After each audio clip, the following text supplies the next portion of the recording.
கும்பராசி அன்பர்களே, கும்பராசிக்கு இந்த ராகு கேது பெயர்ச்சி எவ்வளவு நன்மையை கொடுக்கிறது என்று இந்த வீடியோவில் நம்ம பார்க்க போகிறோம். முதல்ல கொடுக்குமா கொடுக்காதா? கும்பம்னாலே துன்பமாக இருக்கே. ஒரு பக்கம் சனி பகவான், இந்த பக்கம் ராகு. அவர் போன பின்னாடியே இவர் வராரு. நன்மை இருக்குமா இருக்காதா? வாழ்க்கை வெறுத்து போயிருக்கீங்க. உண்மைதானே? கமெண்டில் சொல்லுங்கள் உங்களுடைய பரிதாப நிலையை. ஏப்ரல் 26 முதல் 18 மாதம் தமிழ் வருஷத்தில் சித்திரை மாதம் 13ஆம் தேதி சனிக்கிழமை முதல் ராகு கேது பெயர்ச்சி. ராகு ஒரு பக்கம் பெயர்றாரு, கேது ஒரு பக்கம் பெயர்றாரு. ரெண்டு பேரும் சேர்ந்து நம்மளை பேக்காமல் இருந்தால் சரிதான். ரொம்ப பேந்து இருக்க ஆள் கும்பம்தான். என்னதான் நம்ம நேர்மையாக இருந்தாலும் ரொம்ப பயந்து இருக்க ஆளும் கும்பம்தான். வெளிநாடுலலாம் போர் நடந்துட்டு இருக்கு. அங்கே மக்கள் பயப்படுறாங்களோ இல்லையோ, நீங்கள் பயப்படுறீங்க. யார் நம்மளை பற்றி என்ன சொல்லுவாங்களோ. நம்ம உண்மையாக இருந்தாலும் சில பொய்களும் நம்மளை வந்து சேருது. நம்மளுடைய வாழ்க்கையில் எப்போவுமே போர் தான். ஒரு நாள் கூட போர் நிறுத்தமே கிடையாது. அதான் கும்பம். இவன் போரை நிப்பாட்டினா இன்னொருத்தன் போர ஆரம்பிக்கிறான். ஒரு அக்கப்போராக இருக்கும். கும்பராசிக்காரங்க எப்போ பார்த்தாலும் டாஸ்க்லேயே இருந்துட்டு இருப்பீங்க. டாஸ்க்கு மட்டும்தான், வேறு எதுவும் நான் சொல்லலை. எப்போ பார்த்தாலும் போட்டி தான். போட்டி இருந்துக்கிட்டே இருக்கும். போட்டி நிறைந்த உலகத்தில் பந்தய குதிரையாக வாழ்ந்து கொண்டிருப்பவர்கள் கும்பராசிக்காரர்கள். யாரையுமே திருப்திப்படுத்த முடியாது. நல்லா தெரிஞ்சுக்குங்க. நீங்கள் யாரையாச்சும் திருப்திப்படுத்தணும், எங்கள் அம்மாவை திருப்திப்படுத்தணும், இல்லை அப்பாவை படுத்தணும், ஏதாச்சும் உதவி செய்யணும்னு நினச்சிங்களாவே பின்னாடியே வந்து ஒரு ஆப்பு நிற்கும். உண்மையாலே யாரையுமே திருப்திப்படுத்த முடியாது. நல்லா தெரிஞ்சுக்குங்க. ஏன்னா நம்ம லைஃப்பில் வந்து திருப்தின்ற வார்த்தையை என்றைக்குமே நம்ம கொண்டு வர முடியாது நம்ம லைஃப்பில். இதுதான் கும்பம். அப்போ எதுக்கு அந்த வீண் முயற்சி? வேண்டாம். அப்போ இந்த ராகு கேது மட்டும் என்ன பண்ண போகிறாரு பார்ப்போமா? ராகு ஜென்மத்துக்கு வருகிறார். நான் சொல்கிறது புரியுதா உங்களுக்கு? ராகு ஜென்மத்துக்கு வராருன்னு ஏதாச்சும் புரிஞ்சிருக்கணும். ஆமாம், சனி ஜென்மத்தில் இருக்காரு. அப்போ ராகுவும் ஜென்மத்தில் என்ட்ரி. சனி விலகிறாரு, ராகு என்ட்ரி ஆகிறாரு. போச்சா? என்னங்க, எத்தனை தடவைங்க? ஏதாச்சும் ஒரு நியாய தர்மம் வேணாமா? கும்பராசிக்காரங்களை மனுஷங்க தான் விட்டு வைக்கலன்னு பார்த்தா கடவுள் கூடவா விட்டு வைக்கல? அவரும் விட்டு வைக்க மாட்டாரு. ஏங்க கடவுள் இப்படி சோதிக்கிறாரு கும்பத்தை?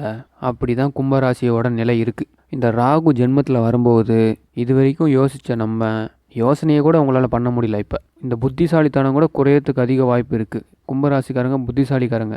அந்த புத்திசாலித்தனம் குறையறதுக்கு வாய்ப்பு இருக்குது. ஆனால் இங்கே தான் சொல்கிறேன், உங்களுடைய ஜாதக வலிமையும் கிரகத்தோடைய தன்மையும் உங்களுடைய வாழ்க்கையில் ஒரு நிலை பெறக்கூடிய தன்மையை உங்களுக்கு உண்டாக்கும். தகுதி இல்லாதவங்க கும்பராசிக்காரங்க அப்படின்னு சொல்லிட்டு இதனால் நினச்சிட்டு இருந்தவங்க எதிரில் இந்த ராகு கேது பெயர்ச்சி கும்பராசிக்காரங்கன்னா யாருன்னு சொல்லிட்டு காட்டுற நேரம் வந்துருச்சு. இதில் ராகு உங்களுக்கு சில இடங்களில் யாருக்கிட்ட எப்படி பேசணும், யாருக்கிட்ட எப்படி அணுகிற முறையில் பேசணும், யாருக்கிட்ட பிஸ்னஸ் எப்படி பேசணும், பெற்றோர்கிட்ட எப்படி பேசணும், ஒரு வண்டியை எப்படி ஓட்டணும், ஒரு அரசியல்வாதினா சட்டசபையில் எப்படி பேசணும், ஒவ்வொருத்தருக்கும் ஒவ்வொரு மனநிலை ஏற்ற பேச்சுத்தன்மை இருக்கும். டிவி, ஃப்ரிட்ஜு, வாஷிங் மிஷின்லாம் இருக்குல்ல, ஒவ்வொன்றும் ஒவ்வொரு மாதிரி ஹேண்டில் பண்ணுறோம்ல, அதே மாதிரி தான் இப்போ எப்படி நீங்கள் மற்றவங்க ஹேண்டில் பண்ணணும்னு சொல்லிட்டு தத்துவம் நம்ம புத்திக்கு கிடைக்க போகுது. மறக்காமல் லைக் பண்ணுங்கள். உங்கள் கருத்துக்களை கமெண்ட்டில் சொல்லுங்கள். சப்ஸ்கிரைப் பண்ணிக்கோங்க. அடுத்தடுத்து சனி பெயர்ச்சியும் குரு பெயர்ச்சியும் அப்டேட் வந்துக்கிட்டே இருக்கும். கும்பராசிக்காரங்களுக்கு ஒரு 4-5 பேருக்கு ஷேர் பண்ணிவிடுங்க. இந்த 2025 எப்படி கையாளணும்னு சொல்லிட்டு கும்பராசிக்கு தொடர்ந்து வீடியோ வந்துக்கிட்டே இருக்கும். எப்படி நீங்கள் லாபம் பெற போகிறீங்கன்னா, அதாவது கும்பராசிக்காரங்க எப்படி மற்றவங்களை ஹேண்டில் பண்ண போகிறீங்கன்னு சொல்லிட்டு தத்துவத்தை கற்றுக்க போகிறீங்க. இது வரைக்கும் இந்த புத்திசாலித்தனம் இல்லாமல் போயிடுச்சு அப்படின்னு ஃபீல் பண்ணாதீங்க. கண்டிப்பாக இப்போ வளர்த்துப்பீங்க. இப்போ புத்தியை சரியான ரூட்டில் கொண்டு போகக்கூடிய நேரம் இந்த ராகு கொடுக்குறார். கும்பராசிக்காரவங்க காது கேட்காதவங்களாம் இருந்துட்டு போங்க. அவ்வளோதான். இந்த காது கேட்குறதுனால என்ன ஆகிடும்? ஒருத்தவங்க சொல்கிறது நம்ம புத்திக்கு போய் ஏறி நம்ம புத்திசாலித்தனத்தை குறைச்சிரும். நம்மளை வந்து அழ வச்சிரும். புரியுதா? ஒரு சில சொல்ல வந்து கும்பராசிக்காரங்களால் பொறுத்துக்கவே முடியாது.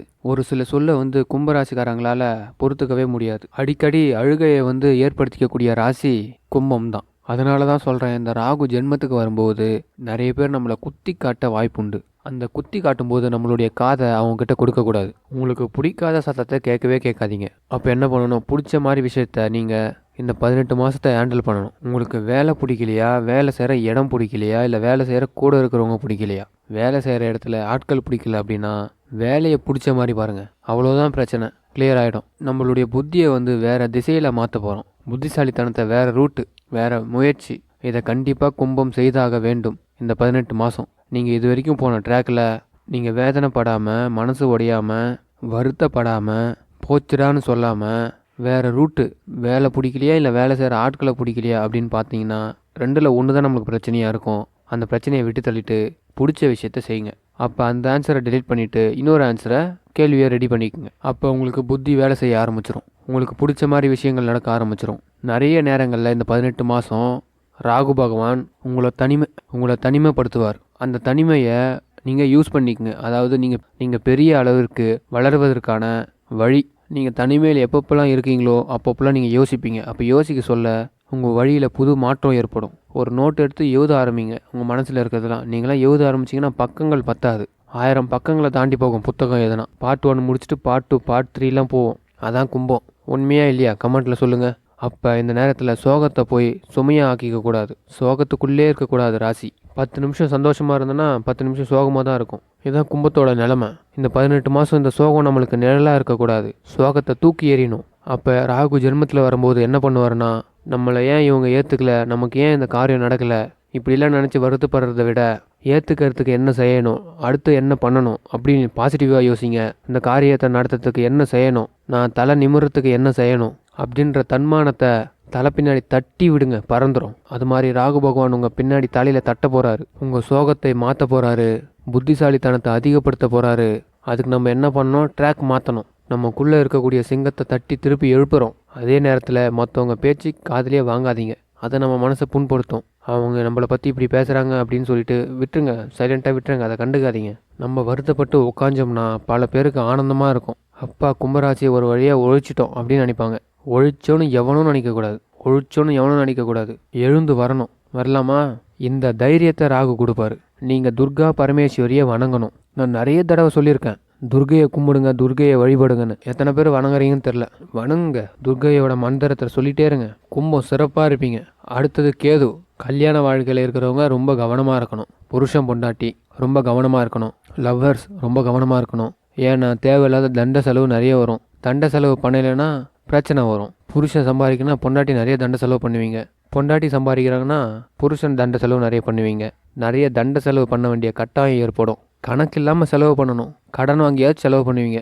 அதுக்கு தான் ஒன்று சொல்லுவேன், 7ல் கேது வரும்போது தனக்குள் ஒரு சில சட்டத்திட்டங்களை உண்டு பண்ணி வச்சுக்கணும். அப்போ தான் ஜெயிக்க முடியும். இல்லைனா அந்த நேரத்தில் தன் நிலையை மறந்துடுவீங்க. நல்லா கவனிங்க.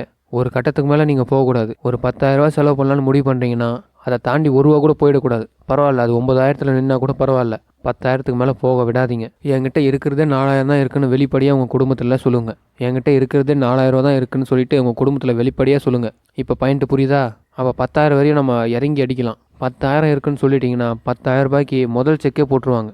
அப்புறம் மீதி 8,000 கடை வாங்குற மாதிரி இருக்கும். நீங்கள் தான் அதுக்கு அலையணும். நீங்கள் தான் வேலைக்கு போக வேண்டியது இருக்கும். அதை மெல்லவும் முடியாது, சொல்லவும் முடியாது, கடனும் அடைக்க முடியாது. கடைசியில் நீங்கள் தான் தண்டனை அனுபவிப்பீங்க.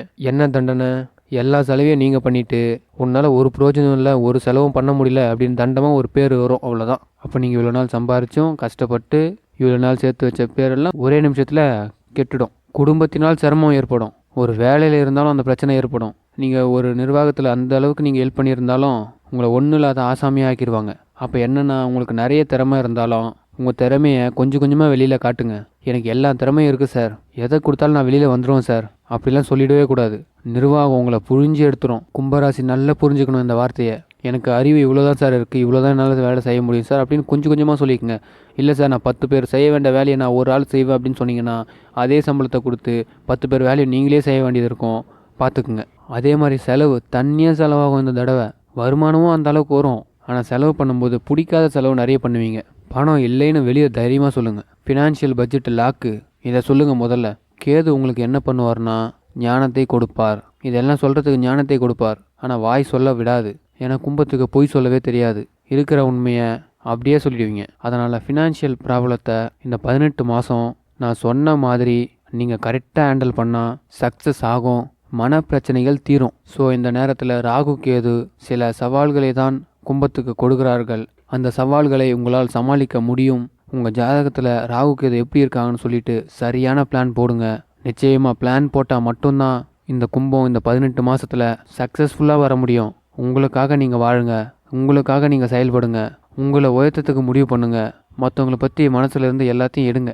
வாழ்த்துக்கள் கும்பராசி நேயர்களே. துர்கையை அதிகமாக வழிபாடு பண்ணுங்கள். விநாயகரை அதிகமாக வழிபாடு பண்ணுங்கள்.